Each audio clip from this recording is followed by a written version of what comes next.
إن الحمد لله نحمده ونستعينه ونستغفره ونعوذ بالله من شرور أنفسنا ومن سيئات أعمالنا من يهده الله فلا مضل له ومن يضلل فلا هادي له أشهد أن لا إله إلا الله وحده لا شريك له وأشهد أن محمدًا عبده ورسوله أما بعد فإن خير الحديث كتاب الله وخير الهدي هدي محمد صلى الله عليه وسلم وشر الأمور محدثاتها وكل محدثة بدعة وكل بدعة ضلالة وكل ضلالة في النار أعوذ بالله من الشيطان الرجيم بسم الله الرحمن الرحيم قل هو الله أحد الله الصمد لم يلد ولم يولد ولم يكن له كفوا أحد۔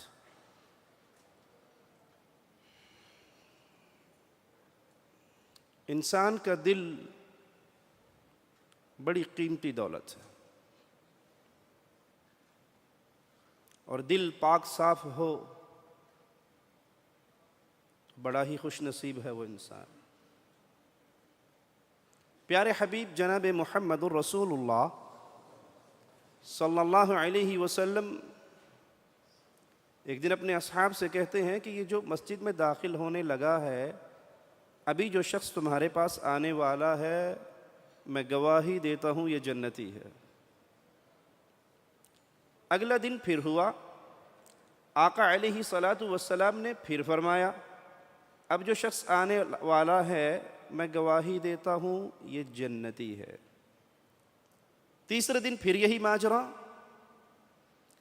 ایک صحابی اس صحابی کے پیچھے چلے، میں پتہ تو کروں آخر اس کا کیا عمل ہے۔ 3 دن تک وہ ہستی جس کی زبان اللہ مالک کے حکم سے حرکت کرتی ہے، دین کی بات جو فرماتے ہیں وما ينطق عن الهوى، اپنی مرضی سے نہیں بولتے، وحی الہی سے بولتے ہیں۔ اور یاد رکھیے کائنات میں امام الانبیاء، امام کائنات محمد الرسول اللہ صلی اللہ علیہ وسلم کے بعد اور کسی کی یہ شان نہیں ہے کہ وہ اللہ کی وحی سے کلام کرے، یہ مقام مصطفیٰ ہے علیہ الصلاۃ والسلام۔ 3 دن تک اس کے جنتی ہونے کا آوازہ آپ سناتے رہے، میں پتہ کروں یہ کام کیا کرتا ہے۔ تو کسی بہانے سے اس کے مہمان بن گئے، اس کے گھر چلے گئے، اس کے پاس رہے، اس کی دن رات کی عبادات کو دیکھا تو کوئی خاص فرق نظر نہ آیا۔ تہجد اگر اس نے پڑھی تو سارے صحابہ پڑھتے تھے یا اکثر پڑھتے تھے، اگر روزہ رکھا نفلی تو صحابہ کے اندر یہ عمل موجود تھا، قرآن پڑھتے تھے تو باقی صحابہ بھی پڑھتے تھے۔ تو آخر دن کہنے لگے بھائی میں نے تیرے لیے رسول اللہ صلی اللہ علیہ وسلم کی یہ گواہی 3 دن تک سنی ہے، کیا کرتے ہو، کون سا وہ عمل ہے؟ کہا مجھے اپنا کوئی خاص ایسا عمل تو یاد نہیں، ہاں ایک عمل ہے، میں جب رات کو بستر پہ لیٹتا ہوں تو اپنے مالک سے کہتا ہوں مولا مجھ پہ جس نے کوئی بھی زیادتی کی میں نے سب کو تیرے لیے معاف کر دیا۔ میرے دل میں کسی مسلمان بھائی کے لیے کوئی نفرت، کوئی غصہ نہیں ہوتا، میں دل کو پاک کر کے سوتا ہوں۔ تو خوش نصیب ہے وہ انسان جس کا دل پاک ہو، کیونکہ دل کا مقام بادشاہ کا ہے، یہ جسم کا بادشاہ ہے۔ دل میں جو سوچیں آئیں گی یہ دماغ کو حکم کرے گا، وہ اعضاء کو حکم کرے گا۔ تو دل ہی ایک ایسا مقام ہے کہ جو انسان کے پورے جسم کو کنٹرول کرتا ہے۔ تو اپنے دلوں کی اصلاح کی فکر کیجئے۔ اس دل کی نظر جب اللہ مالک کی طرف لگی ہو، اس دل کو جب یہ پتا ہو کہ ایک گھڑی آنے والی ہے جس دن 2 منزلیں دروازے کھول کے آنے والوں کا انتظار کریں گی۔ ایک وہ منزل جس کو 70,000 لگامیں لگائی گئی ہوں گی، جس کو ایک رسی کو، ایک لگام کو پکڑنے کے لیے اللہ کے 70,000 فرشتے مقرر ہوں گے، اور وہ چیخ رہی ہوگی، وہ دھاڑ رہی ہوگی، وہ حل من مزید کے نعرے لگا رہی ہوگی۔ ایک وہ ہے جس کی چنگاریاں بھی زرد اونٹوں سے بڑی ہوگی، ایک وہ ہے کہ جس کے دروازے میں اگر سوئی کے ناکے کے برابر سوراخ کر دیا جائے تو اہل دنیا زندہ نہ رہ سکے، ایک وہ ہے، اور ایک وہ ہے جہاں ٹھنڈا پانی ہوگا، دودھ کی نہریں ہوں گی، شراب کی نہریں ہوں گی، جہاں اللہ کی رحمتیں ہوں گی۔ میں جنت کی نعمتوں کا کیا ذکر کروں کہ جنت کی ایک نعمت اتنی عظیم ہے کہ جنت کی ساری نعمتیں اس نعمت کے مقابلے میں کچھ نہیں، اور وہ نعمت ہے اہل ایمان کو اللہ مالک نور کے ممبروں پہ بٹھائے گا اور اپنا حجاب ہٹا کر اپنا دیدار کروائے گا۔ اللہ، تجھے تیرے پیارے چہرے کا واسطہ ہے مولا، ہم جتنے یہاں بیٹھے ہیں اپنی رحمت سے، اپنے فضل سے، اپنے کرم سے ہمیں بھی ان خوش نصیبوں میں شامل کر دے جو فردوس میں نور کے ممبروں پہ بیٹھ کے تیرے چہرے کا دیدار کریں گے۔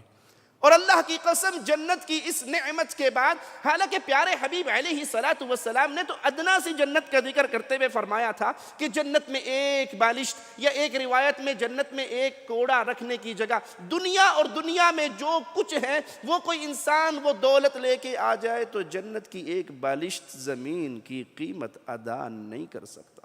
یہ آخری، یہ سب سے کم جنت کی بات ہے، اور جہاں وہ نعمت آئے کہ اللہ مالک کے چہرے کا دیدار ہو، جنتی جنت کی نعمتوں کو بھول جائیں گے رب کے دیدار کے سامنے۔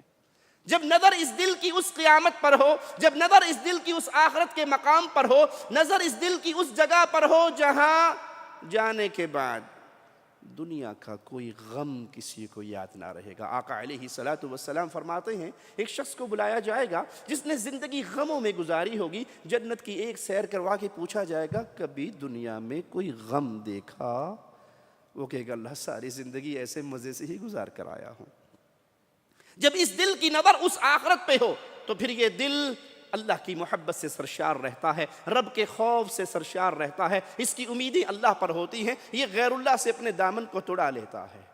اور آئیے پیارے نبی صلی اللہ علیہ وسلم کی دعاؤں پہ اگر غور کریں تو آپ کی توجہ اس دل کی اصلاح کی طرف اپنی امت کے حوالے سے کتنی زیادہ تھی۔ پیارے حبیب علیہ السلام، وہ جن کے اگلے پچھلے گناہ معاف ہیں، وہ جو اللہ کی جنت کے مہمان ہیں، جنت میں سب سے اعلیٰ مقام، مقام محمود ہے جو اللہ نے اپنے بندوں میں صرف ایک بندے کو دینا ہے، اور اس بندے کا نام محمد الرسول اللہ صلی اللہ علیہ وسلم۔ وہ پیارے حبیب ہمیں سکھانے کے لیے اپنی پیاری مبارک میٹھی پاکیزہ طیب طاہر زبان پہ کیا الفاظ لایا کرتے تھے؟ اللہم اجعل فی قلبی نورا، اللہ میرے دل کو نور سے منور کر دے، میرے دل کو ایمان سے منور کر دے۔ یہ پیارے حبیب علیہ السلام کی دعائیں تھی۔ آقا علیہ السلام دعا کیا کرتے تھے اللہم انی اعوذ بک من قلب لا یخشع، اللہ اس دل سے میں تیری پناہ میں آتا ہوں جس دل میں تیرا خوف نہ ہو۔ جب دل کی نظر آخرت پہ نہ ہو، جب دل کی اصلاح نہ کی گئی ہو، جب دل بیماریوں کا مرکز ہو، جب دل گناہوں کا عادی ہو، تو اس میں رب کا خوف نہیں ہو سکتا۔ جس دل میں اس شہوات کے پیچھے انسان دوڑتا ہوا رہ جائے اور اسی دنیا کی ساری زندگی اس کے لیے بنیادی چیز کی حیثیت اختیار کر لے، سمجھ لیجئے وہ دل بیمار ہے۔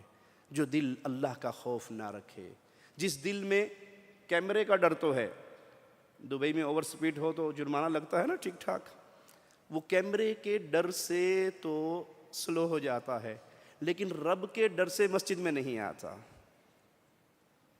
دنیا کی پکڑ کا تو ڈر ہوتا ہے، کوئی سن نہ لے، کوئی دیکھ نہ لے، کوئی ریکارڈنگ نہ ہو جائے، کوئی اوپر بات نہ پہنچا دے، کوئی کیس نہ بن جائے، اور بھول جاتا ہے تنہائیوں میں کمروں میں کنڈیاں لگانے کے بعد میں سب کی آنکھوں سے چھپ گیا ہوں، مولا و مالک کی نظر سے نہیں چھپ سکتا۔ جس دل میں اللہ کا خوف نہیں، پیارے حبیب فرماتے ہیں اللہ میں اس سے تیری پناہ میں آتا ہوں۔ پیارے حبیب علیہ الصلوۃ والسلام دعا کیا کرتے تھے، یا مقلب القلوب، اے دلوں کو پھیرنے والے۔ ایک حدیث میں آتا ہے پیارے حبیب علیہ الصلوۃ والسلام فرماتے ہیں انسانوں کا دل مولا و مالک کی انگلیوں کے درمیان ہے، جیسے اللہ کی شان ہے لیس کمثلہ شیء، اس کی صفات کی کیفیت و کنڈیشن کو ہم نہیں جانتے، ایمان لاتے ہیں جیسے مولا کی شان کے لائق ہے، اللہ دلوں کو پھیرتا ہے۔ پیارے حبیب دعا کرتے تھے دلوں کو پھیرنے والے میرے دل کو اپنی عبادت اور اطاعت کی طرف پھیر دے۔ تو ہر مسلمان پہ لازم ہے کہ وہ اپنے ظاہر کو بھی پاکیزہ بنائے اور اپنے باطن کو بھی پاکیزہ بنائے۔ صرف ظاہری لباس ٹھیک کرنے سے اور اندر کی گندگی ہونے سے اس کا کیا معنی ہے؟ اس کا معنی یہ ہے کہ آپ نے کچرے کی بالٹی پہ بڑی خوبصورت پیکنگ کی ہے۔ سادہ ترجموں میں یہ ہمارے چھڑے بھائی، ان بیچاروں کو کہیں جانا ہو اچانک اور ساکس دھلی بھی نہ ہوں جرابیں، تو کیا کرتے ہیں؟ سمیل آ رہی ہے اور کہیں جانا ہے، پرفیوم لیا اور جرابوں پہ مار دیا۔ 5 منٹ تو نکل جائیں گے لیکن گھنٹہ نہیں نکلے گا۔ اگر اندر گندگی ہے، اگر اندر غیر اللہ کی عبادت ہے، اگر اندر غیر اللہ کا پیار ہے، اگر اندر کچھ اور اس دنیا میں کوئی اور بستا ہے، ظاہری ٹیپ ٹاپ کر بھی لوگے تو اللہ، پیارے حبیب علیہ الصلوۃ والسلام فرماتے ہیں اللہ نہ تمہارے چہروں کو دیکھتا ہے نہ تمہارے جسموں کو دیکھتا ہے، مولا کی نظر تمہارے دل پہ پڑتی ہے، اور جہاں رب کی نظر پڑتی ہو وہ جگہ پاک اور صاف کرنا ہر مسلمان پہ لازم ہے۔ سیدنا نعمان بن بشیر رضی اللہ عنہ وارضاہ روایت کرتے ہیں کہ میں نے رسول اللہ صلی اللہ علیہ وسلم سے سنا، آپ نے فرمایا الا وان فی الجسد مضغہ، یاد رکھو دل میں ایک ٹکڑا ہے، جسم میں ایک لوتھڑا ہے، جسم میں ایک لوتھڑا ہے، اگر وہ صحیح ہو گیا تو پورا جسم صحیح، اور اگر وہ خراب ہو گیا تو پورا جسم خراب۔ محمد الرسول اللہ فداہ ابی و امی صلی اللہ علیہ وسلم فرماتے ہیں کہ وہ لوتھڑا دل ہے۔ اس دل میں اگر اللہ کی محبت ہے، اللہ کا پیار ہے، اللہ کی چاہت ہے، وہ اللہ کو اپنا محبوب سمجھتا ہے، وہ اللہ سے پیار کرتا ہے، وہ اللہ سے محبت کرتا ہے۔ کسی سے محبت کرے تو اس لیے کرتا ہے کہ یہ اللہ کا پیارا ہے، تو سمجھ لیجئے اس کا دل بہت پاکیزہ ہے۔ ہر اس چیز سے دور ہونے کا جذبہ اس کے دل میں کوٹ کوٹ کے بھرا ہے جو اللہ کو ناپسند ہو۔ گناہ ہو بھی جائے ظہر کی نماز کے بعد تو عصر کی نماز کے آنے سے پہلے پہلے تڑپ تڑپ کے رو رو کے اپنے رب کو منا لیتا ہے، اللہ انسان ہوں، تو نے میری فطرت کے اندر شہوت رکھی ہے، میں شیطان کے شر میں پھنس کے گناہ کر بیٹھا، لیکن اب اگلی نماز میں تیرے در پہ آ کے سجدہ کرنا ہے، مولا کس منہ سے آؤں گا؟ ایک عورت سے گناہ ہوا، پیارے حبیب علیہ الصلوۃ والسلام کے پاس آئی، دائیں سے بائیں سے آگے سے پیچھے سے 4 مرتبہ اپنے گناہ کا اقرار کیا، گواہیاں دی، پیارے حبیب نے حد قائم کروا دی۔ جنازے کا وقت آیا، 2 الگ الگ روایتیں ہیں، جنازے کا وقت آیا تو امیر عمر کہنے لگے آپ اس کا جنازہ پڑھنے لگتے ہو، یہ تو زانیہ ہے۔ اور ایک روایت میں ایک صحابی نے پتھر مارا، خون کے چھینٹے گرے تو کہا کتنی بد عورت تھی، اس کا گندا خون میرے جسم پہ گرا۔ پیارے حبیب نے فرمایا اس کو بدکارہ نہ کہو، اس کی توبہ کو اگر 70 جہنمیوں پہ تقسیم کر دیا جائے او کما قال علیہ الصلوۃ والسلام تو اللہ ساروں کے گناہوں کو معاف کر دے گا۔ وہ کیا چیز تھی جو اس کو توبہ پہ مجبور کر رہی تھی؟ وہ چیز اللہ کی محبت، اللہ کا ڈر۔ اس گناہ کو لے کر میں رب کے سامنے کیسے پیش ہوں گا؟ اپنے دلوں کی اصلاح کیجئے، سوچئے کیا یہ جذبہ میرے اور آپ کے دل میں بھی ہے کہ ہم اگر فجر کی نماز جماعت میں نہیں آئے تو ظہر تک ہمارے دل کے اندر ندامت و شرمندگی ہے کہ میں ظہر پہ سجدے کرنے جاؤں گا، میں اللہ کو کیا منہ دکھاؤں گا، فجر میں نے کیوں ضائع کر دی؟ اگر یہ تڑپ ہے، اگر یہ سوچ ہے، اگر یہ فکر ہے تو سمجھیے آپ کا دل زندہ ہے۔ اور اگر یہ پڑھ لی نہ پڑھی کوئی ایڈی ٹینشن لین دی لوڑ کوئی نہیں، بٹ بندہ یہ پڑھ چھڈو، ٹائم لگے پڑھ چھڈو، نہ لگے نہ صحیح، ایڈے وڈے حاجی لک بڑھن دی لوڑ نہیں، تو سمجھ لیں دل مردہ ہو چکا ہے، اس میں رب کی محبت کا ذرہ موجود نہیں ہے۔ اور قیامت کی گھڑی سب سے خطرناک، وہاں کیا کام آئے گا؟ مال، بیٹے۔ آئیے اللہ مالک کے کلام سے سنتے ہیں، قیامت کا دن ہوگا، یوم لا ينفع مال، آپ کروڑ پتی ہیں، ارب پتی ہیں، کھرب پتی ہیں، آپ جتنے کچھ دنیا کے مالک ہیں، قیامت کے دن یہ مال، ارے قیامت اب بہت دور ہے، مرتے ہی روح نکلتے ہی یہ مال کا بٹوارا ہو جائے گا۔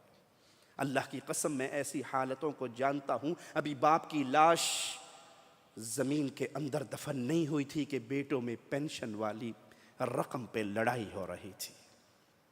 وہ جس کو ہم کہتے ہمارا ہمارا، وہ ہمارا نہیں ہے، وہ ہمارا اسی وقت تک ہے جب تک ہم نے اس کو اللہ کے نام پہ لگا دیا، آخرت کمانے کے لیے لگا دیا، وگرنہ ابھی مٹی نصیب نہیں ہوتی کہ بچہ کہتا ہے ابا جی مینو دے گے سن، اے گڈی میرے نہ کر کے سن، انگوٹھا نہیں لا سکے، زبانی یہ پلاٹ ابو نے مجھے دے دیا تھا۔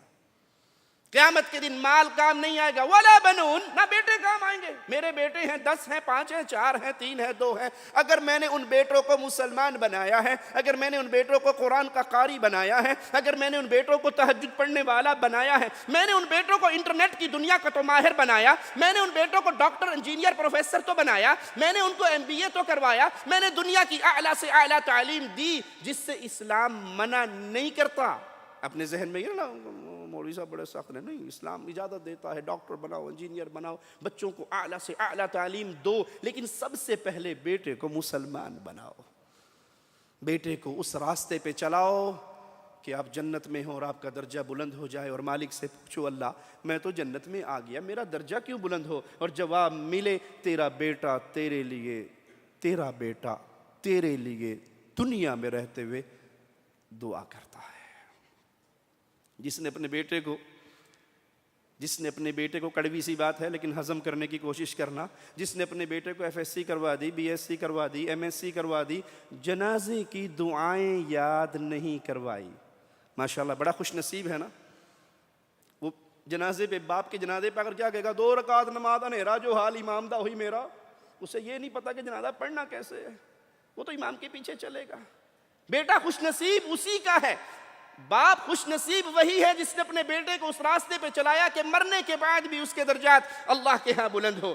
تو پھر قیامت کے دن نہ مال نے کام آنا ہے، نہ اولاد نے کام آنا ہے، کام آنا کس چیز نے ہے؟ مالک اعلان فرماتا ہے الا من اتى اللہ بقلب سلیم، سلیم پاکیزہ دل لے کر جو آیا وہ اللہ کے ہاں کامیاب ہے۔ اب یہ دل سلیم بقالے سے ملتا ہو تو چودھری صاحب 10 کلو خرید کے کرنا رکھ لیں، یہ تو یہی ہے جو میرے اور آپ کے جسم میں فٹ ہے۔ اس کو چاہے میں سلیم بنا لوں اور چاہے اس کو میں فاسد بنا لوں۔ سلیم کیسے بنے گا؟ جب اس میں اللہ کے کلام کی روشنی ہوگی، نور ہوگا، پیارے نبی کی احادیث کا نور ہوگا، اللہ کی معرفت ہوگی، اللہ کی پہچان ہوگی، اللہ کا ڈر ہوگا، اللہ کی محبت ہوگی، اللہ پر بھروسہ ہوگا، اللہ سے امیدیں ہوگی، اللہ سے تعلق ہوگا۔ یہ قلب سلیم ہے۔ قلب سلیم والوں کی حالت پتہ کیا ہوتی ہے؟ حرم میں بیٹھا ہے، رو رہا ہے، آنسو بہہ رہے ہیں، وقت کا بادشاہ پوچھتا ہے کوئی حاجت ہے تو میں وقت کا بادشاہ ہوں، مانگ لو مجھ سے، میں تمہاری جھولی بھر دوں گا۔ جس کا دل سلیم ہوتا ہے، مولا کی محبت سے سرشار ہوتا ہے، اللہ تجھے تیرے پیارے ناموں کا واسطہ ہے، ہم میں جتنے یہاں پر بیٹھے ہیں اللہ ہم سب کے دلوں کو قلب سلیم کی صورت میں بدل دے۔ ہمارے دلوں میں جو گناہوں کی سیاہی ہے مولا اس رمضان کی مبارک پاکیزہ پیاری رات میں اس دل کو اپنی رحمت کے پانی سے دھو دے مولا، ان گناہوں کی سیاہی کو اتار کے اپنی محبت و پیار اور توحید کا نور بھر دے۔ کہا رب کے گھر میں بیٹھ کے تجھ سے مانگوں تو اللہ سے بڑی شرم آتی ہے۔ یہ ہے قلب سلیم جو اللہ کے ساتھ جڑا ہوا ہوتا ہے۔ دل کی اصلاح کیجئے، یہ دل مولا کی نظر کا مرکز ہے۔ آئیے مالک کا فرمان سنتے ہیں۔ دل اللہ کی طرف کیسے جھکتا ہے؟ جب ہم عمل کر کے اللہ کو راضی کرنا چاہیں، اخلاص کی دولت کو پائیں تو سمجھ لیں ہمارا دل قلب سلیم ہے، وگرنہ یہ دل فساد کا شکار ہو چکا ہے۔ عمل کے بعد مشہوری ہوتی ہے، اس میں تو کوئی شک نہیں، عمل کے بعد مشہوری ہوتی ہے۔ اب انسان کا پسند اپنی اپنی، انسان کی مرضی ہے، وہ عمل کر کے دنیا میں مشہوری کروا لے، وہ عمل کر کے اللہ کے ہاں مشہوری کروا لے۔ دنیا میں ہوتی نا مشہوری، چندہ کیڑی مسیح تے جا کے دیندے ہو جتے مولوی صاحب چوکھا نہ لے کے اعلان کر، حاجی صاحب، چودھری صاحب، شاہ صاحب، شیخ صاحب نے مسجد کے لیے 500 روپیہ بھیجا ہے، خطبے کے اینڈ پہ بھی آپ کا تذکرہ ہو۔ مسجد میں پنکھا لگواتے ہوئے پروں پہ لکھتے ہو نا برائے ایصال ثواب حاجی اللہ رکھا۔ گھر کے باہر پانی کا کولر 1000 کا لگانے کے بعد فیس بک پہ تصویریں چڑھاتے ہیں نا، ماشاءاللہ میرے ابو جان نے غریبوں کے لیے ٹھنڈے پانی کا بندوبست کیا ہے، کرتے ہیں۔ وہ دور تھا نیک لوگوں کا جب کہا جاتا تھا نیکی کر دریا میں ڈال، اب کیا کہتے ہیں نیکی کر کیمرے میں ڈال، وہ چھیتی تصویر لا کے مولوی صاحب منہ ادھر نہ کر لیں۔ نیکی کرو چاہے دنیا میں چرچے کروا لو، آپ کی شہرت ہو جائے، اور ایک وہ خوش نصیب ہے جب نیکی کرتا ہے اتنی چھپا کر کرتا ہے، دائیں ہاتھ سے کرتا ہے تو بائیں کو خبر نہیں ہوتی، اللہ اس کے اس عمل پہ اس سے محبت کرتا ہے۔ پیارے حبیب علیہ الصلوۃ والسلام ایسے ہی شخص کا ذکر کرتے ہیں، قافلہ چل رہا ہے، یہ بھی قافلے کے ساتھ ہے، رات کا آخری پہر آتا ہے، یہ سو جاتا ہے، قافلہ سو جاتا ہے، یہ سونے کا ہماری زبان میں ڈرامہ کرتا ہے، لیٹ جاتا ہے، اور جب دیکھتا ہے سارا قافلہ سو گیا، خاموشی سے چپکے سے اٹھتا ہے اور ایک کونے میں ہو کے مصلی بچھا کے اپنے رب کو منانے کے لیے کھڑا ہو جاتا ہے۔ یہ لیٹا کیوں ہے؟ تاکہ قافلے والے دیکھ لیں یہ بھی سو گیا، ہماری طرح یہ بھی غافل ہو گیا۔ یہ لیٹتا کیوں ہے؟ کسی کو میری نیکی کی خبر نہ ہو، اس طرح چھپ کے بھلے وہ 2 رکعت نماز ہی پڑھے۔ امام الانبیاء فرماتے ہیں اس انداز پہ مولا اپنے عرش پہ محبت سے مسکرا دیتا ہے۔ اور جب اللہ کسی سے راضی ہوتا ہے، آقا علیہ السلام فرماتے ہیں اللہ سب سے پہلے جبرائیل کو خبر دیتا ہے، جبرائیل فلاں ابن فلاں میرا محبوب ہے، تو اس سے محبت کر۔ جبرائیل آسمانوں میں آوازیں لگاتے ہیں، فرشتوں فلاں ابن فلاں اللہ کا محبوب ہے، فلاں ابن فلاں جبرائیل کا محبوب ہے، تم پہ واجب ہے اس سے محبت کرو جس سے رب محبت کرتا ہے۔ اور فرشتوں کی محبت کیا ہوتی ہے؟ زمین پہ چلنے والا زمین پہ چلتا ہے، رب کے فرشتے سجدے کی حالت میں اس کے گناہوں کی معافی کی درخواستیں دیتے ہیں۔ چاہے اخلاص کی دولت پہ چلو، آپ کے چرچے آسمانوں پہ ہو، اور چاہے اس دنیا کے اندر اپنی نیکیوں سے چرچے کروا لو، لیکن بڑے گھاٹے کا سوداگر ہے وہ جو لوگوں کو خوش کرنے کے لیے نیکیاں کرے اور رب مالک مولا کو بھول جائے۔ مالک نے ہمیں حکم کیا دیا تھا؟ وَمَا أُمِرُوا إِلَّا لِيَعْبُدُوا اللَّهَ مُخْلِصِينَ لَهُ الدِّينَ۔ حکم یہ دیا گیا تھا کہ اللہ کی عبادت کرو۔ کیسے؟ اللہ کی بھی عبادت کرو اور اللہ کی ہی عبادت کرو۔ ہی اور بھی کا چھوٹا سا فرق، حنفاء، حنیفی ہو کے خالص اللہ ہی کی عبادت۔ آج معاشرے کے اندر جو بیماری ہے وہ ہی اور بھی کے درمیان پھنسی ہوئی ہے۔ ایک چھوٹی سی مثال سے بات سمجھا دوں، کیا خیال ہے؟ ایک بیوی اپنے خامد سے، مولا و مالک کے لیے اعلی مثال سمجھانے کے لیے عرض کرتا ہوں، ایک بیوی اپنے خامد سے کہتی آپ ہی میرے سرتاج ہو، آپ ہی میرے خامد ہو، آپ ہی میری عزت کے مالک ہو۔ پیار آئے گا نا بیگم پہ؟ 100 روپے دینے کا موڈ ہو تو بندہ 200 دے دے گا، دل خوش کرتا ہے سرکار نے ساڈا۔ اور ایک کہتی ہے بڑی خوبصورت ہے، بڑی مس ورلڈ ہے، ساری آپ کی ڈیمانڈ اس میں موجود ہے۔ وہ کہتی ہے ماشاءاللہ چودھری جی آپ بھی میرے خامند ہو۔ خوشی ہوگی کہ لتر مار کے گھروں کڈو گے؟ آپ بھی، یہ کیا کہہ دیا تو نے؟ میں بھی اور کوئی اور بھی؟ ہائے، اپنی بیوی کی بھی برداشت نہ کرنے والو، حالانکہ تم بیوی کے خالق مالک رازق نہیں ہو، 3 تولے سونے کے بدلے حق مہر دے کے گھر لائے ہو، بستر کی زینت بنایا ہے، لیکن اس کی بھی آپ سے برداشت نہیں ہوتی۔ اللہ مالک کے لیے اعلی مثال، جب آپ یہ کہتے ہو اللہ بھی داتا ہے اور بابا بھی داتا ہے، اللہ بھی مشکل کشا ہے اور فلاں بھی مشکل کشا ہے، اللہ بھی اولاد دیتا ہے، فلاں بھی اولاد دیتا ہے، اللہ بھی اور فلاں بھی، اللہ کے در سے بھی اور اس کے در سے بھی، اللہ بھی رب ہے اور نوری بوری والا بھی رب ہے، فلاں بابا بھی سب کچھ کر سکتا ہے اور اللہ بھی سب کچھ کر سکتا ہے، تو کیا اللہ راضی ہوگا؟ وما امروا، مالک کا تو حکم یہ ہے تم اللہ کی عبادت کرو، مخلصین لہ الدین، دین کو خالص اللہ کے لیے کر کے حنیفی بن کے، پھر کسی بھی کو اس میں شریک نہ کرنا، ہی کے نعرے مارنا کہ اللہ تو ہی ہے، تیرے لیے ہی میرا عمل ہے، اور اگر وہ عمل کسی اور کے لیے ہو گیا تو سمجھ لیجئے وہ دل بیمار ہو کے بربادی کی خندق میں گر گیا۔ اللہ مالک نے حکم دیا ہے کہ عمل صالح کرو۔ آئیے مالک کا فرمان سنتے ہیں، قل ان صلاتي ونسكي ومحياي ومماتي بولو للہ۔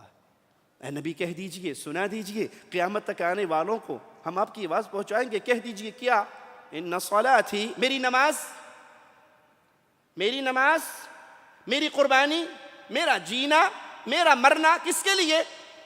للہ، اللہ کے لیے جو رب ہے، پالن ہار ہے تمام جہانوں کا۔ ارے بھائی، نماز میں سجدہ ہے یا نہیں؟ نماز میں رکوع ہے یا نہیں؟ نماز میں قیام ہے یا نہیں؟ نماز میں دعائیں ہیں یا نہیں؟ جب آپ نے سر سجدے میں رکھ کر کہا میری نماز مولا تیرے لیے، اور وہی سر آپ نے پیر کے قدموں پہ رکھا، ڈھیری پہ رکھا، مندر پہ رکھا، قبر پہ رکھا، درگاہ پہ رکھا، حضرت کے سامنے رکھا، تو آپ نے اللہ کی عبادت میں اس شیخ و مرشد و حضرت کو شریک نہیں کر دیا؟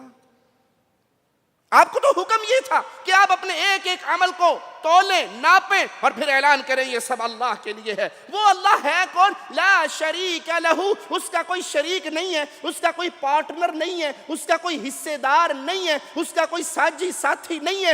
آسمان بنانے میں کوئی شریک نہ تھا، زمین بچھانے میں کوئی شریک نہ تھا، پہاڑ کی میخیں گاڑنے میں کوئی شریک نہ تھا، آبشاریں گرانے میں کوئی شریک نہ تھا، بارش برسانے میں کوئی شریک نہیں ہے، اولاد دینے میں کوئی شریک نہیں ہے، پرندوں کے انڈوں کے اندر پرندوں کے بچے پیدا کرنے میں کوئی شریک نہیں ہے، انسانوں کے نطفے سے، پانی سے اس کی اولاد کا معاملہ چلانے میں کوئی اس کا شریک نہیں ہے۔ لا شریک لہ، جب ربوبیت میں کوئی شریک نہیں تو اللہ کی الوہیت میں بھی کوئی شریک نہیں ہے۔ پکارا جائے گا تو اللہ کو، مانگا جائے گا تو اللہ سے، رویا جائے گا تو اللہ کے در پہ، آواز لگے گی تو اللہ کے لیے۔ یہ ناک خاک آلود ہوگا تو صرف ایک اللہ کے سامنے۔ اور اسی لیے میرے آقا نے کہا تھا، امام الانبیاء نے کہا تھا، امام اعظم نے کہا تھا، قائد اعظم، رہبر اعظم محمد الرسول اللہ صلی اللہ علیہ وسلم نے فرمایا تھا، بندہ اللہ کے نزدیک جتنا سجدے کی حالت میں ہوتا ہے کسی حال میں نہیں ہوتا۔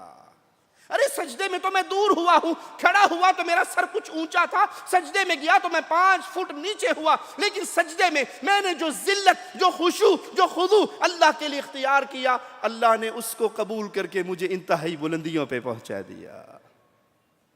ہمیں حکم یہ دیا گیا تھا، اس اللہ کی عبادت کرو، اس دل میں اس کے لیے عمل کرو، عمل میں بھی کسی کو حصے دار نہ بناؤ۔ لا شریک لہ وبذلک امرت وانا اول المسلمین، اسی کا مجھے حکم دیا گیا ہے اور سب سے پہلے ماننے والوں میں میں ہوں۔ دوسری آیت پہ غور کیجئے، مالک فرماتا ہے الذی خلق الموت والحیاة لیبلوکم ایکم، بولو جی، اکثر تو نہیں ہے، اکثر تو نہیں ہے۔ ان جی مولے گال سوڑو بھی وہ گٹھلیاں رکھ کے آئے کریمہ دا وظیفہ ہو جائے کی حرج کی ہے؟ وہ مولوی صاحب وہ 3واں 7واں 9واں 10واں 40واں کول برسی پڑھیں گے تو قرآن شریف ہی نہ، بڑا عجیب مولوی ہے بھئی، میت کے اس پہ بیٹھے ہیں اور کوئی حقہ پی رہا ہے، کوئی سگریٹ پی رہا ہے، کوئی اخبار پڑھ رہا ہے، کوئی سیاست پہ باتیں کر رہا ہے، اور ہم نے آگے پارے رکھ دی بھی پڑھ کے بلڈی کر چھوڑو، تو کہتا ہے یہ سنت کے خلاف ہے۔ حرج کیا ہے؟ کام تو اچھا ہے نا، کام کتنا پیارا ہے، کام کتنا زیادہ ہے۔ پیارے بھائی، مالک کا فرمان کیا ہے؟ الذی خلق الموت والحیاة لیبلوکم ایکم احسن عملا۔ اللہ نے یہ موت و حیات کا جو تمہارا نظام بنایا ہے اس لیے کہ اللہ دیکھے تم میں بہتر عمل کون کرتا ہے، احسن عمل کون کرتا ہے۔ احسن عمل کی 2 بنیادی شرطیں ہیں، ایک وہ عمل خالص اللہ کے لیے ہو، دوسرا وہ عمل محمد کریم صلی اللہ علیہ وسلم کی سنت کے مطابق ہو۔ احسن عمل کی گاڑی کے 2 ویل ہیں، ایک پنچر ہو جائے تو وہ عمل کی گاڑی چل، بندے نے عمل کیا اللہ کے لیے، اس میں کوئی شک نہیں ہے، لیکن سنت کے مطابق نہیں ہے۔ تو ایک صحابی نے سال بھر کے روزے رکھے تھے، تو اللہ کے نبی نے فرمایا تھا جو سال بھر کے عمر بھر کے روزے رکھے اس کا کوئی ایک روزہ بھی نہیں ہوتا۔ عمل تو اللہ کے لیے تھا لیکن سنت رسول صلی اللہ علیہ وسلم کے خلاف تھا۔ اگر عمل سنت کے مطابق ہو لیکن اللہ کے لیے نہ ہو، عمل صالح نہیں کہلوائے گا، وہ عمل مردود ہوگا اگر اس کے اندر 2 میں سے کوئی ایک شرط بھی ناقص ہو جائے۔ آئیے مالک کا فرمان سنتے ہیں، فَمَنْ كَانَ يَرْجُو لِقَاءَ رَبِّهِ فَلْيَعْمَلْ عَمَلًا صَالِحًا، جس کو یہ امید ہو کہ میں نے ایک دن اللہ مالک کے سامنے پیش ہونا ہے، وہ عمل صالح کرے، اس عمل میں تلاش کرے یہ عمل کیوں کر رہا ہوں، اللہ کے لیے یا لوگوں کے لیے، یہ ہاتھ میرے کیوں اٹھے ہیں۔ میں یہ مثالیں دکھ کے لیے سناتا ہوں، دلوں کو موڑنے کے لیے، یو ٹرن پوائنٹ لانے کے لیے سناتا ہوں، ہنسانے مسکرانے کے لیے نہیں۔ میرے یہ ہاتھ دعا کے لیے اٹھے ہیں۔ دعا بہترین عبادت ہے، دعا بہترین عبادت ہے، دعا عبادت کا مغز ہے، دعا سب سے اول اعلی عبادت ہے۔ اب میں نے یہ ہاتھ اٹھائے ہیں اس لیے کہ پیارے نبی صلی اللہ علیہ وسلم کا فرمان ہے، جب بندہ اپنے ہاتھ اٹھاتا ہے مولا کو حیا آتی ہے اپنے بندے کے ہاتھوں کو خالی لوٹا دے۔ تو میرا دل، میری زبان، میری آنکھیں، میری توجہ، میرا قلب کس کی طرف متوجہ ہے یہ اٹھاتے ہوئے؟ کیا نیت ہے؟ اللہ ان کو بھر دے، یا یہ نیت پھڑی کیمرہ ذرا سیدھا ہوئی جی، ہاں ٹھیک، ہاں مسکرا رہا ہے، ہاتھ اٹھے میں، تصویر اتارنے والا تصویر اتار رہا ہے۔ شیطان ایسا ہمارے اوپر حاوی ہو گیا ہے، ہماری عبادتیں، ہمارے عمرے، ہمارا حج، ہمارا احرام، وقوف عرفہ، وہ کون سی عبادت ہے جو ہم نے اللہ کے لیے رہنے دی ہو؟ احرام باندھتے ہیں تو فیس بک پہ سب سے پہلے، ہاتھ اٹھاتے ہیں تو واٹس ایپ پہ سب سے پہلے، کوئی عبادت کرتے ہیں قربانی کی چھری چلتی ہے تو سب سے پہلے۔ ارے بھائی یہ بربادی نہیں ہے تو کیا ہے؟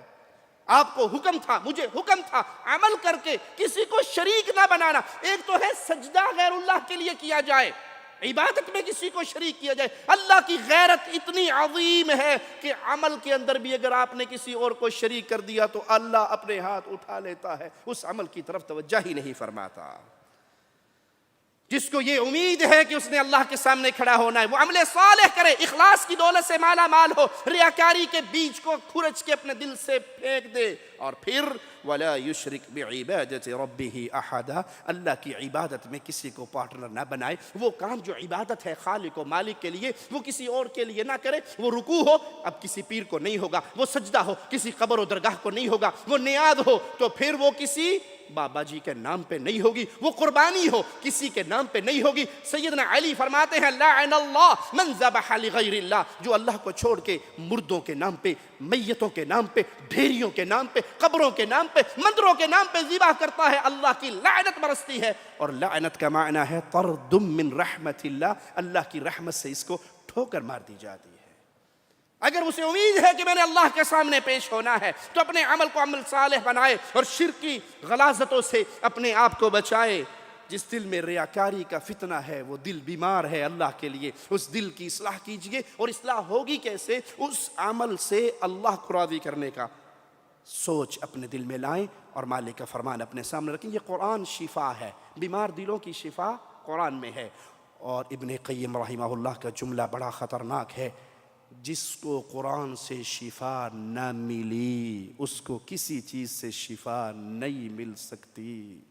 اس قرآن حکیم سے تو پتھروں کے پجاریوں کو شفا مل گئی تھی، اس قرآن حکیم سے تو بتوں کے پجاریوں کو شفا ملی تھی۔ وہ جو کل رہزن تھے، ڈاکو تھے، چور تھے، اس کلام الہی کو اپنے دل میں اتارنے کے بعد وہ وقت کے اولیاء اللہ بنے، وہ شان پائی، چلتے اس زمین پر تھے، ان سے راضی ہونے کا اعلان مولا کے عرش سے نازل ہوا کرتا تھا۔ مالک فرماتا ہے من کان یرید حرث الآخرہ، جس کی نظر اللہ کی آخرت پر ہو، اللہ کو راضی کرنے پہ ہو، جو ایک عمل کر کے یہ سوچے یہ عمل میں نے اللہ کے لیے کیا ہے، یہ میں نے یتیم کی کفالت اللہ کے لیے کی ہے، یہ مسجد میں نے اللہ کے لیے بنائی ہے، یہ کنواں میں نے اللہ کے لیے کھدوایا ہے، یہ کام میں نے اللہ کے لیے کیا ہے، اس بیوہ کا سہارا میں اللہ کے لیے بنا ہوں، ان یتیموں کے ہاتھ پہ میں نے، سر پہ میں نے اللہ کے لیے ہاتھ رکھا ہے، تو پھر اسے مبارک ہو کہ اس کی نظر آخرت پہ ہے۔ تو مولا فرماتا ہے نزد لہو فی حرثہ، ہم اس کی آخرت کی کھیتی میں اور اضافہ کر دیں گے۔ ایک شخص آئے گا، کھجوروں کا ڈھیر ہوگا اس کی نیکیوں کے پلڑے میں، اور وہ کہے گا مولا اتنی کھجوریں تو میں نے کبھی زندگی میں دیکھی نہیں، تیرے نام پہ خرچ کہاں سے کرتا؟ جواب ملے گا میرے بندے تو نے آدھی کھجور مجھے راضی کرنے کے لیے سچی نیت کے ساتھ ایک فقیر کو دی تھی، تیرا دل میری عبادت کے جذبے سے سرشار تھا، مجھے راضی کرنے کے لیے سرشار تھا، ہم نے اس کی پرورش کی، یہ سارا ڈھیر اسی آدھی کھجور کا ہے۔ نزید لہو، پھر ہم زیادہ کریں گے، اس کی کھیتی کو اور بڑھائیں گے۔ اور دوسری طرف ومن کان یرید حرث الدنیا، اور جس کی نظر طمع دنیا پہ ہو کہ میرے ہر کام کو ہائی لائٹ کیا جائے، میرا ہر کام میڈیا میں آئے، میرا ہر کام ٹیلی ویژن پہ اعلان ہو، میرے ہر کام کے چرچے ہو، میری سخاوت کے چرچے ہو، میری آواز کے چرچے ہو، میری تقریروں کے چرچے ہو، جو اپنے نیک کام کرنے کے بعد آخرت کی بجائے دنیا کا چرچا چاہتا ہو، تو مالک فرماتا ہے نؤتیہ منہا، ہم پھر اس دنیا سے اس کا جو حصہ ہے اس کو دے دیں گے، لیکن سنو وَمَا لَهُ فِي الْآخِرَةِ مِن نَصِيب، جب آخرت کا دن آئے گا تو اس کے پلے میں کوئی بدلہ نہ ہوگا، کوئی حصہ نہ ہوگا۔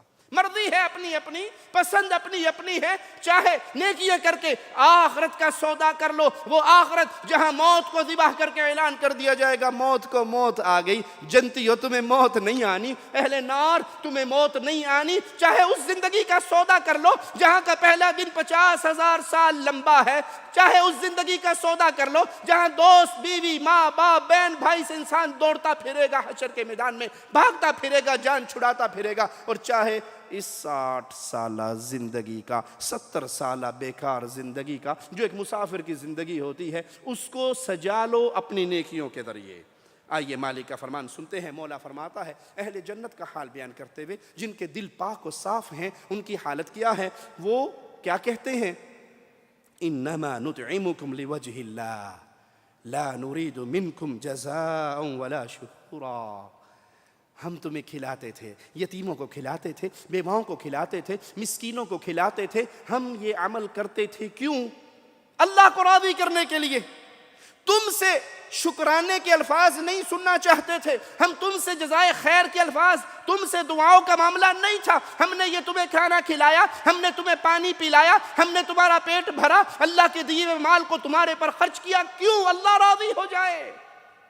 اور مبارک ہو اس انسان کو جس کے مال سے اللہ کی مخلوق پل رہی ہے، کوئی یتیم روٹی کھا کے سو رہے ہیں، اللہ تو وہ مالک و مولا ہے، ایک شخص گزرنے والا گزرتا ہے، عورت ہے فاحشہ ہے بدکار ہے، ایک کتے کے بچے کو دیکھتی ہے جو گلی مٹی چاٹ رہا ہے، اس پہ ترس کھاتی ہے، اپنے دوپٹے کو اپنے جوتے سے باندھتی ہے، پانی میں ڈالتی ہے، وہ پانی نکال کے آگے رکھ دیتی ہے، وہ پانی پی کے اٹھ جاتا ہے، وہ جانور ہے، نجس جانور ہے، لیکن ہے تو ذی روح، اللہ کی مخلوق تو ہے نا، اللہ کو اپنی بندی پہ اتنا پیار آتا ہے، اس کے پانی پلانے کے عمل کو قبول کر کے اللہ اس کی زندگی بھر کے گناہوں کو معاف کر دیتا ہے۔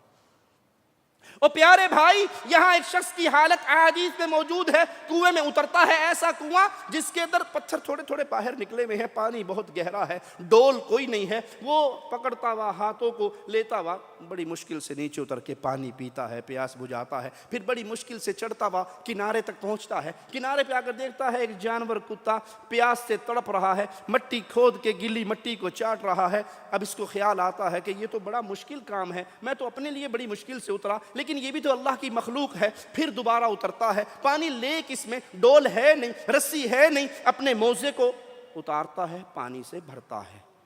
اب موزے کو پانی سے بھر لیا، موزہ پکڑے گا تو ایک ہاتھ سے تو کنویں پہ چڑھ نہیں سکتا، منڈیر پہ آ نہیں سکتا، اپنے جوتے کو اپنے موزے کو اپنے دانتوں سے قابو کر لیتا ہے، منہ میں لے لیتا ہے، اس کتے کے لیے، اس نجس جانور کے لیے، لیکن مخلوق اللہ کی ہے، اللہ کی مخلوق کی پیاس بجھانے کے لیے، اور پھر ہاتھوں سے پکڑتا ہوا پتھروں کو باہر نکلتا ہے، وہ موزہ منہ سے اتار کے اس جانور کے سامنے رکھتا ہے، وہ جانور پانی پی کے دم ہلاتا ہوا جاتا ہے، اللہ اس کی اس نیکی کو قبول کر کے زندگی بھر کے گناہوں کو معاف کر دیتا ہے۔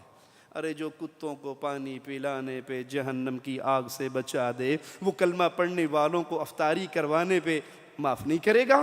وہ مسلمانوں کو، اہل توحید کو توحید کا جام پلانے پہ معاف نہیں کرے گا؟ اہل شرک کو شرک کی وادی سے نکال کر توحید کے چشمے پہ لا کر کھڑا کرنے کے عمل سے معاف ضرور کرے گا، شرط یہ ہے یہ عمل ریاکاری سے پاک ہو، اخلاص کی دولت سے مالا مال ہو، دل اس کا قلب سلیم ہو، اس دل میں اللہ کی محبت جاگزی ہو، تو پھر یاد کر لیجئے اہل جنت کہیں گے ہم نے تمہیں کھانا پانی پلایا ہے اس لیے نہیں کہ تم ہمارا شکریہ ادا کرو۔ سیدہ عائشہ رضی اللہ تعالی عنہا کے پاس سائل نے سوال کیا، آپ کے پاس جو کھجوریں تھی آپ نے اس کو دے دی، اس نے کہا جزاک اللہ خیر، اللہ آپ کو جزائے خیر سے نوازے۔ کہا افسوس، میں نے تو یہ نیکی اس لیے کی تھی کہ میں قیامت کے دن اس کے بدلے میں اللہ سے کچھ لوں گی، تو نے تو جزاک اللہ خیر کہہ کے دعا دے کے دنیا میں ہی حساب برابر کر دیا. میں تو تجھ سے جزاک اللہ خیر کی دعا بھی نہیں چاہتی تھی. اپنے اس عمل سے میں اللہ کو راضی کر کے اللہ سے کچھ لینا چاہتی تھی تجھ سے. اور ہمارا حال کیا؟ تو جی وہ قرضوں میں پھنسا ہوا تھا, ایکسیڈنٹ ہو گیا تھا اس کا, میں نے 5,000 درہم دیے اس کو. حرام ہے کبھی میرا نام بھی لے گیا ہو, کہیں میری تعریف ہی, میرے کیڑے تو نکال لے گا, لیکن جو میں نے احسانات کیے ہیں وہ کبھی آپ نے احسانات کر کے اس کی زبان سے شکریہ کا لفظ سننا ہے یا مولا سے جنت لینی ہے؟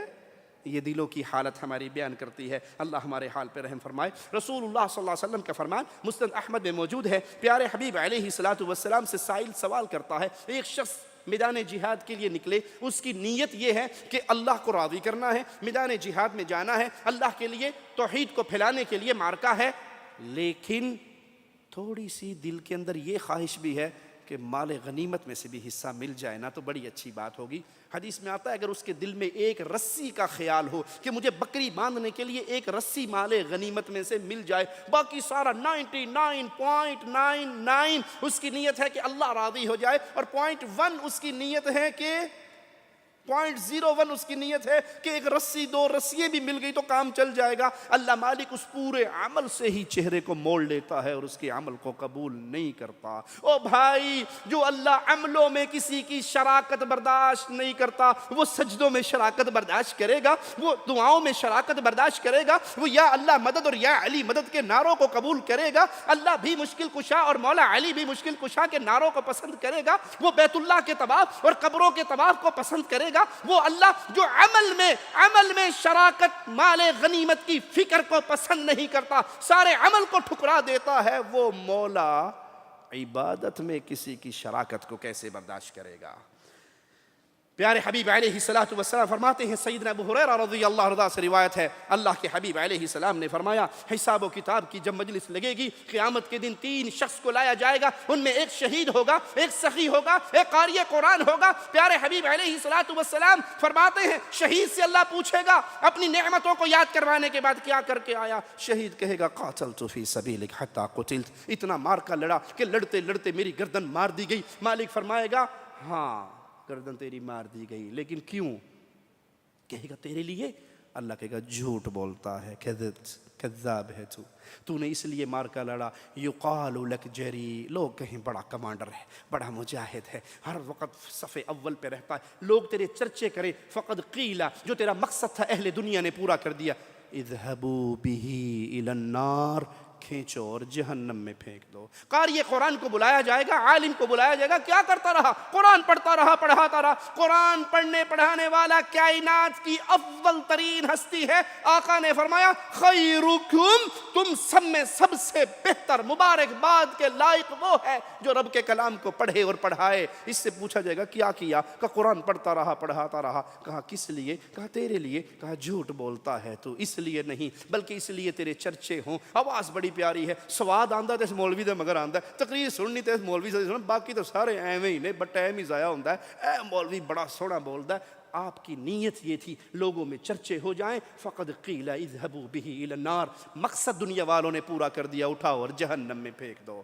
تیسرے کو بلایا جائے گا, سخی صاحب کیا کر کے آئے؟ تو نے مال دیا, تیری رضا کے لیے خرچ کر دیا. جواب ملے گا جھوٹ بولتا ہے. خرچ تو نے کیا, یہ بات تو ٹھیک ہے, عمل تو تیرا تھا, لیکن سنو اس لیے تھا چرچے ہوں بڑا سخی سرور ہے بادشاہ, راتی جاؤ دینے جاؤ, ویلا نہیں آن دیندا, چولیاں پر کے دیندا, کبھی اس جیسا دیکھا نہیں دینے میں, اس کے در پہ کوئی بھوکا نہیں رہتا. لوگوں نے یہ چرچے کر دیے, اٹھاؤ اور اس کو جہنم میں پھینک دو. یہ کہنا تھا کہ ابو ہریرہ رونے لگ گئے, ہچکیے بن گئی, بے ہوش ہو کے گر گئے. ہوش آیا, چہرہ دھویا, اور جب بھی ابو ہریرہ یہ حدیث بیان کرتے آپ پر یہی کیفیت طاری ہو جاتی. اور آپ فرماتے ہیں رسول اللہ صلی اللہ علیہ وسلم نے فرمایا یا ابو ہریرہ, یا ابا ہریرہ, اے ابو ہریرہ رضی اللہ عنہ وارضا, اللہ کی مخلوق میں یہی 3 وہ لوگ ہیں جن پہ جہنم کی آگ سب سے پہلے گرم کی جائے گی. اللہ تجھے تیرے پیارے چہرے کا واسطہ دے کے ہم سوال کرتے ہیں مولا ہمیں ریاکاروں میں شامل نہ فرمانا، اپنی رحمت سے مخلصین میں شامل فرما کے جنت الفردوس میں محمد کریم کا پڑوس عطا فرمانا صلی اللہ علیہ وسلم۔ جو چاہتا ہے اپنے دل کی اصلاح کرے، وہ ریاکاری کے بیج کو اپنے دل سے کھرچ کے پھینک دے، اور یاد کر لو اس سے برا منظر اور کیا ہوگا قیامت کے دن اللہ مالک کو راضی کرنے والے تو اللہ سے آ کے اپنے عملوں کا بدلہ لے لیں گے، ریاکار کھڑے رہیں گے، اللہ مالک ریاکاروں سے کہے گا اللہم لا تجعلنا منہم ولا معہم ولا فیہم، جاؤ جن کو راضی کرنے کے لیے دنیا میں عمل کیا کرتے تھے ان سے جا کے اپنے عملوں کا بدلہ لے لو، تمہارے رب کے پاس تمہارے عملوں کا کچھ نہیں ہے۔ مسجد میں پنکھا لگوا کے نام لکھوانے والوں، چھوٹی چھوٹی نیکیوں کو دنیا کے اندر مشہور کرنے والوں، ایک دور تھا کوئی اللہ والا، کوئی نیک عالم، کوئی شخص، کوئی بزرگ آتا تو لوگ جا کے اس سے ہاتھ ملاتے، کیونکہ جائز ہے حدیث میں زندہ ولی سے دعا کروانا، زندہ نیک آدمی سے۔ میں آپ کے بارے میں تصور کرتا ہوں آپ نیک ہیں، آپ میرے بارے میں کرتے ہوں گے، میرے اندر کے گناہوں کو میں ہی جانتا ہوں، اللہ ہم سب کے گناہوں کو معاف بھی فرمائے اور دنیا آخرت میں پردے بھی ڈال دے، ان پیاروں میں شامل فرما دے جن کو اللہ قیامت کے دن اپنے قریب بلائے گا اور اپنی رحمت کی چادر میں چھپا کے چپ کے اسے پوچھے گا، کسی کے سامنے نہیں، اللہ اور بندے کے درمیان بات ہے، تو نے فلاں گناہ نہیں کیا تھا، تو نے فلاں نہیں کیا تھا، سارے گناہوں کے اقرار کر کے اللہ فرمائے گا بندے میں نے دنیا بھی تیرے پہ پردے ڈالے رکھے، جا اب بھی پردے ڈال کے تجھے معاف کرتا ہوں، اللہم اجعلنا منہم ومعہم وفیہم۔ ایک بزرگ سے دعا کروانے کے لیے علماء کے پاس آتے تھے سلام، اور اب کیوں آتے ہیں؟ مولوی صاحب ایک منٹ ساتھ میں میں سیلفی لے لوں۔ وہ دعا کے لیے آتے تھے، اب سیلفی کے لیے آتے ہیں، اور مولوی کا ہاتھ ادب سے نہیں غصے سے پکڑتے ہیں، مولوی صاحب ہلو نا تصویر لین لگا، ٹھیک تصویر آوے میں فیس بک تے چڑھانی، پتہ لگے فلانے مولوی دے نال میں راتی کٹا ہی سا۔ انا للہ و انا الیہ راجعون۔ یہ ریاکاری نے ہمیں برباد کر کے دیمک کی طرح ہمارے عملوں کو چاٹ لیا ہے۔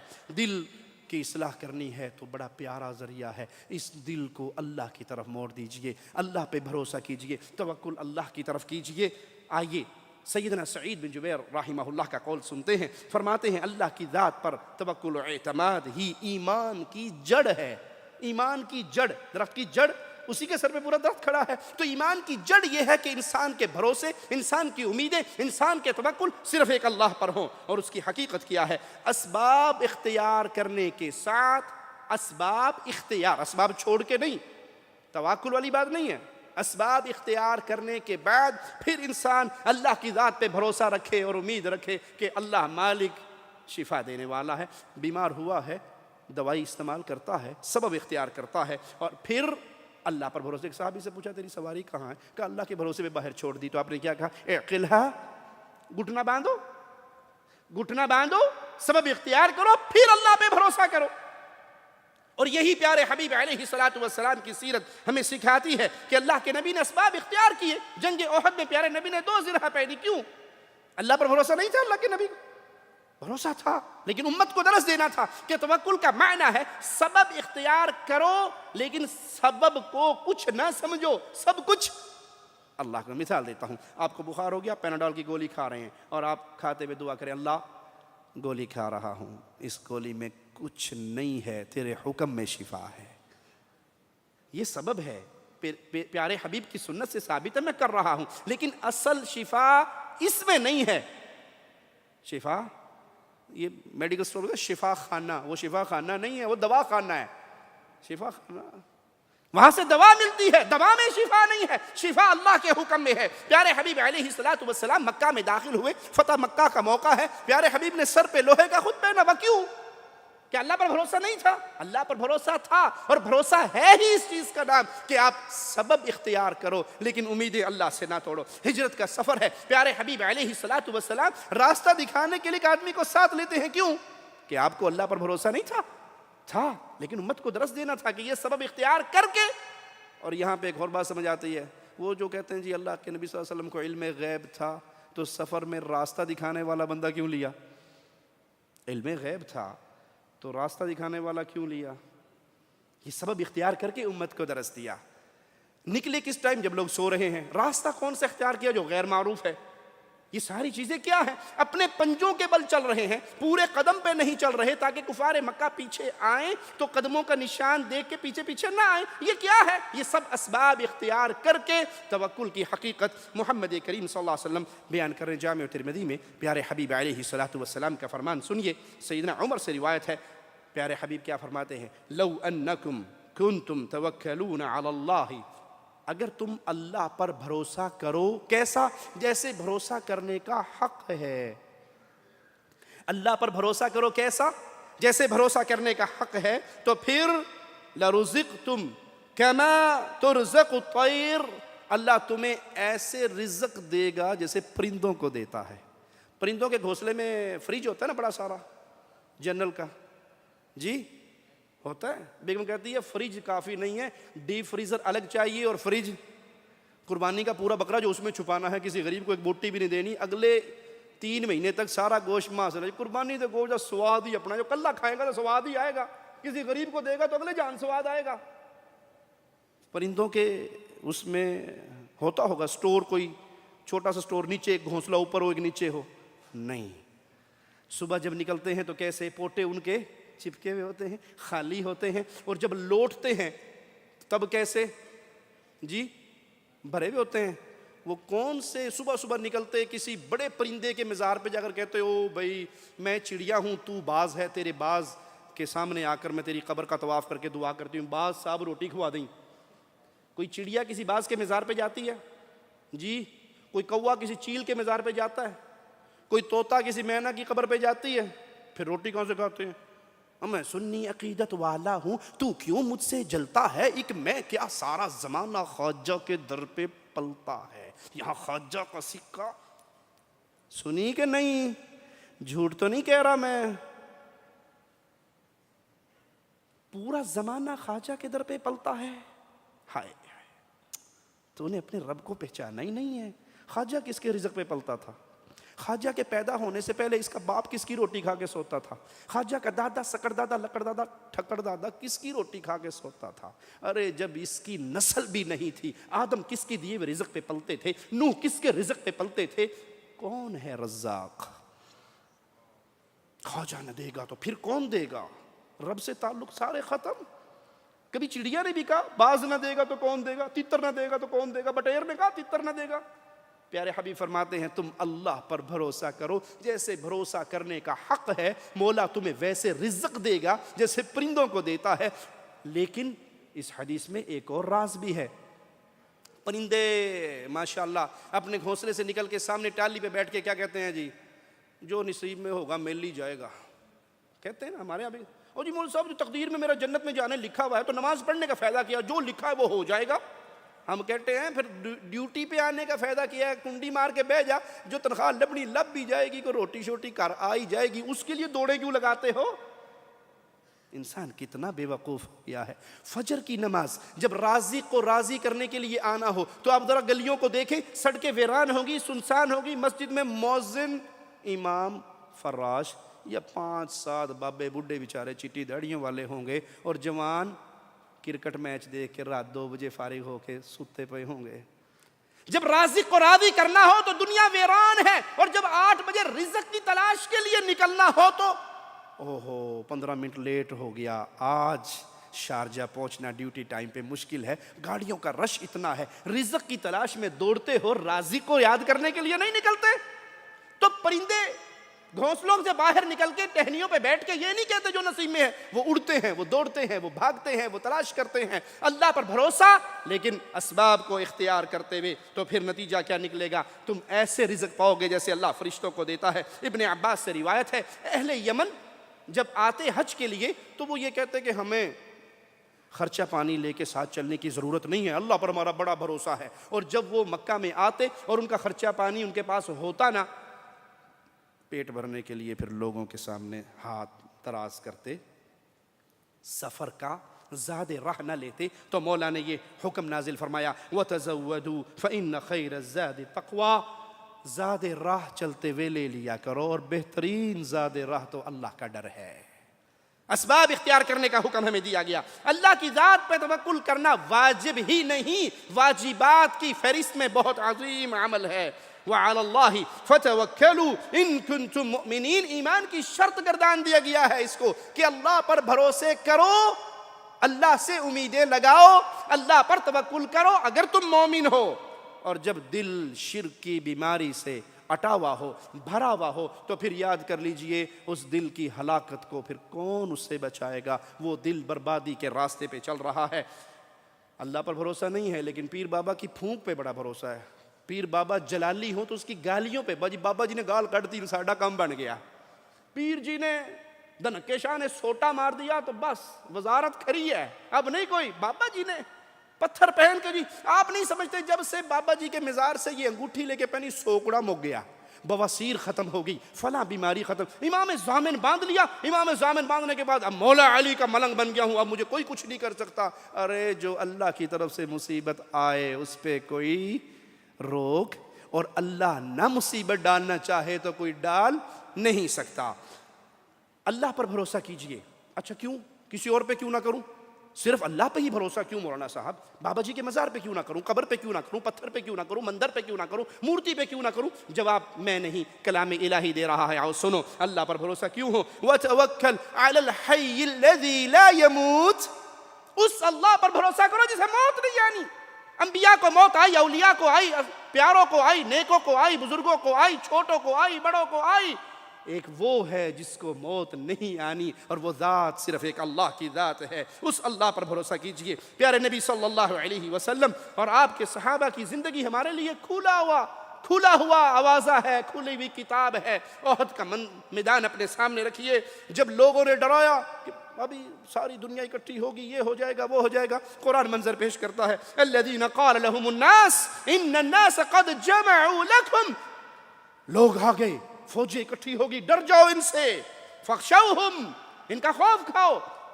نتیجہ کیا نکلا؟